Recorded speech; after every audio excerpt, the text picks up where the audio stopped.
your belief in God, has that actually changed your personality at all? The only thing it's changed is I don't make fun of the dead. Okay. I don't speak ill of the dead. I think that's wrong. I follow the 10 Commandments closely. Not coveting your neighbor's wife is a tough one. I don't know how you don't. I have a lot of trouble not coveting in church. Like I'll be sitting there thinking, I wonder what those two are like when they have sex. I wonder what it would look like. I wonder if I could see the best sex those two have ever had in their whole marriage. That would be cool to see. Like probably when they were first started dating.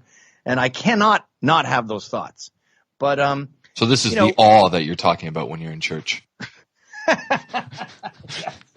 I'm in awe of her ass. Right. But when you have kids, money is you want to pass on a normal amount of money. That's not that hard when you work your whole life.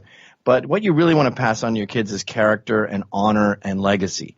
And those are all within the Catholic Church. So, when I tell people to fuck off, I don't necessarily see that as anti-religious. In fact, Tom Shalhoub is a guy who helped me out when I was first getting into Catholicism. And I said, what about the death penalty? Aren't you murdering someone? And he says, yeah, you're also murdering someone if they're a mass shooter and they come into a McDonald's and start killing people. The death sentence, death row is self-defense. This guy's a murderer. We're getting rid of him. That's still within the Catholic Church. Now, a lot of Catholics disagree with that. But you can still be tough. And when you join the Knights of Columbus, you take an oath to defend priests and defend Catholicism. And there's I can't really divulge too much, but there's the initiation to the Knights of Columbus is pretty violent. So I don't see being tough and standing up for what you believe in and not letting people walk all over you. I don't see that as irreligious. How do you end up in Roman Catholicism, which has it's got a very pronounced hierarchy? There's some of my religious friends who consider themselves Christians, and I'm sure you'd already be aware of this. Think of the Pope in this sort of hierarchy as the epitome of the devil and anti-Christianity. How did you sort of funnel or find yourself within that denomination? I don't have a good answer, and I don't think it's important. Charles Murray, he's got a great book he wrote for interns, and he just wrote it as a little like guidebooks. It has things like don't say like too much, but it's called The Curmudgeon's Guide to Getting Ahead. And in it, he says, choose a religion. And he said, it doesn't matter what one. I think his wife may have chosen Amish, some weird religion like that. Or Glenn Beck, when he was deciding to embrace religion, he had one question. He said, what happened to Gandhi? Is Gandhi in hell?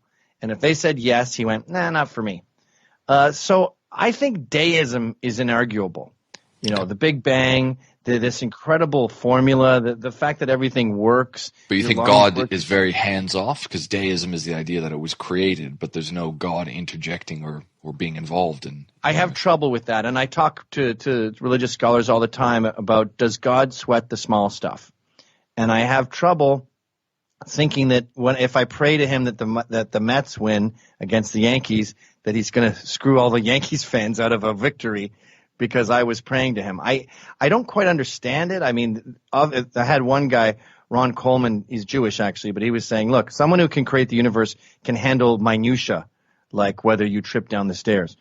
But I'm more, that movie Prometheus, is that what it's called? Yeah, like the precursor to Alien, where it sort of explains. Yeah. And they have that guy at the beginning who's like an alien, and he drinks some poison or something that deteriorates his body, and then his cells go into the river, and then that becomes life, and that becomes all these different organisms. I guess aliens, actually.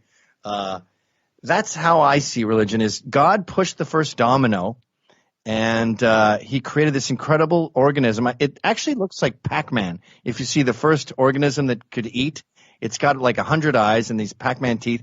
And he made that knowing it would eventually become a human being. And that's why we have all these checks and balances along the way. You kill someone, you have nightmares, you're ostracized from society. It's an incredible formula that we're still playing out. We're still getting closer to his original plan. Now, Mormonism, are Hindus going to hell? Why Roman Catholicism? I honestly think that's us just trying to get a handle on this incredible miracle and maybe screwing it up along the way. I don't really care where you are, what you choose. I mean, to be honest, I'm so devastated by this molestation thing that's been happening, all these cases that came out. I don't feel like going to my church on Sunday. I think I would rather just go to the Presbyterian one down the street.